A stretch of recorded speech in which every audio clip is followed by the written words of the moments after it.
ఏపీలో సంచలనం రేపిన గుంటూరు జిల్లా తెనాలి గీతాంజలి మృతి కేసులో పోలీసులు దూకుడు పెంచారు. సంచలనం రేపుతున్న ఈ కేసును ఛాలెంజ్గా తీసుకున్న పోలీసులు దర్యాప్తు వేగవంతం చేశారు. గీతాంజలిని ట్రోల్ చేసిన వారిపై కేసులు నమోదు చేసి టీడీపీ కార్యకర్త ఒకరిని అదుపులోకి తీసుకున్నారు.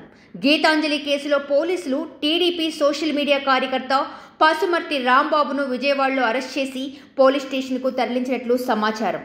గురువారం ఉదయాన్నే ఆయన ఇంటికి వెళ్లిన పోలీసులు తమతో రావాలని కోరారు. అయితే తనకు ముందుగా నోటీసులు ఇవ్వండి, తాను రానంటూ రాంబాబు పంతం పట్టారు.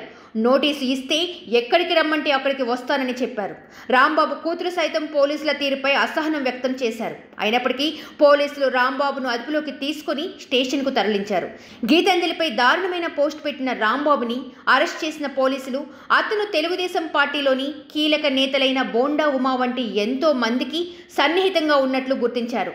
నిత్యం ట్విట్టర్ వేదికగా వైసీపీని టార్గెట్ చేస్తూ ఘాటైన పోస్టులు పెట్టే రాంబాబు గీతాంజలి విషయంలో పెట్టిన దారుణమైన పోస్ట్ సభ్య సమాజం సిగ్గుతో తలదించుకునేలా చేస్తుంది. 5 సార్లు తీసుకున్నానని గీతాంజలి చేసిన వ్యాఖ్యలే ఆమెని ట్రోల్ చేయడానికి టీడీపీ జనసేన సోషల్ మీడియా ఉపయోగించుకుంది. ఈ క్రమంలో అసభ్య పదజాలంతో రాంబాబు గీతాంజలిని దూషిస్తూ పెట్టిన పోస్ట్ సోషల్ మీడియాలో వైరల్ అయింది.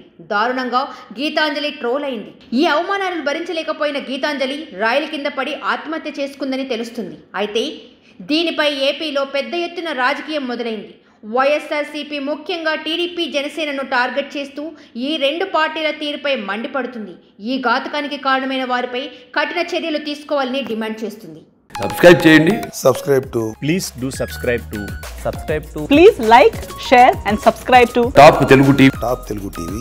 Top Telugu TV.